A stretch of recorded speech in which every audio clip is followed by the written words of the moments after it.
Welcome in, ladies and gentlemen. Saturday night under the lights in Lawrenceville, and I wouldn't want to be anywhere else, and neither would he. Paul Winland Jr., our Grizzly today, presented by Just Pizza on Sugarloaf Parkway. PWJ, what's up, my friend? Thanks for having me. We're glad to have you. Lots of highlights. We're going to get right into them here.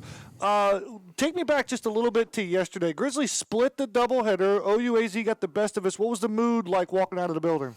Plain and simple, that's not something that we do. I think it was definitely hungry, motivated. We talked about it this morning in our meeting, and it was a really good meeting to get in there. And I think everybody just felt that feeling and had that itch for them today. And how important was it for the Grizzlies to scratch that itch and get 16 runs on the board in the first game this afternoon versus St. Francis? I mean, I think we're starting to see that really good Grizzly baseball come out on all assets of the game. On base running especially, the barrels are coming now. The bunts are slowly coming as well. It's really looking good. I think it's easy for me to sit up here in the press box and see all the barreled balls fly over the fence. Tyler Martin in game number one. Yes. But talk to me about, you mentioned it, the bunts and the bases are there already early in the season. Who are the guys, maybe even yourself included, that's starting to get loose, starting to warm up here in 2025 that our barrels will start getting locked in? Yeah, we definitely have some big bats in this lineup that, are still coming together and still getting hot. But it's all about green shots for us.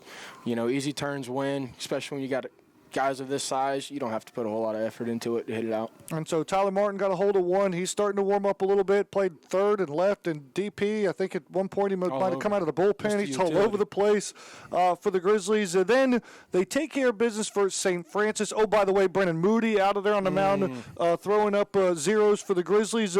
When he's out there on the mound, what's that do for this pitching staff? And maybe what's the ceiling for him going forward? Oh, my gosh. He's got some of the grossest stuff I've ever seen, the sinker off the table. But it really starts with those first pitch strikes. I know as a defender, everybody gets behind that on the defense. It's really uplifting, and these guys in the dugout love it even more too. And so for the Grizzlies to take care of business versus St. Francis, then we see OUAZ coming to the first base dugout in Game 2. Does the emotions change at all for this team when you play a team that you got beat by yesterday and you see them in the other dugout in the evening game? Of course you feel it a little bit, but it's a matter of just knowing the situations within the game that you do have to press on the gas and not overdoing it. You're still playing the ball at the end of the day. Like it's still another number up there throwing a ball at you, so just play the ball. Well, whoever the number was throwing the ball at you turn it around on a pretty big fly into right field.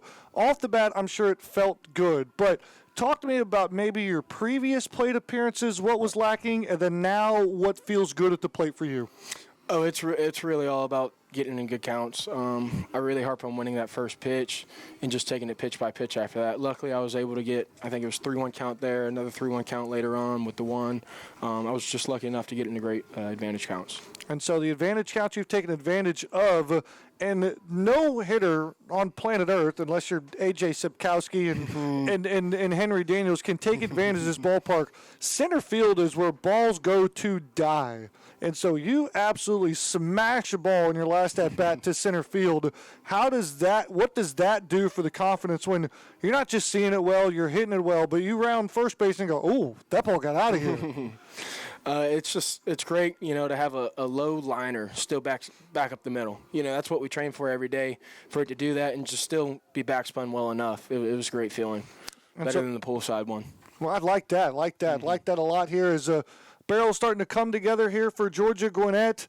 And with that, Paul, 2 wins for the Grizzlies. Everyone won today. Tennis won today, softball won today, baseball won today. 6-0 on the day. It's always a great day to be a Grizzly. And, Paul, you get to represent them all and give us some shout-outs. Yep, love how the Instagram is. Always a great day to be a Grizzly. I want to shout out my Lord, Savior. I want to shout out my mother as well, which I know is watching on 3 different TVs right now. Just shout out my whole family. I had uncles here earlier in the first game. Shout out to Sheets for giving me the opportunity for sure, and these guys for just supporting me this whole year. Love these guys. Great group. Yeah, I think the largest roar we heard was when we announced Paul Winland Jr. as a Grizzly today. The team absolutely soared him. They love this guy to death, and we do too here on the broadcast. Paul, congratulations, my man. Thank you. Take care. That'll do it for us here in Lawrenceville, Georgia. Great day to be a Grizzly.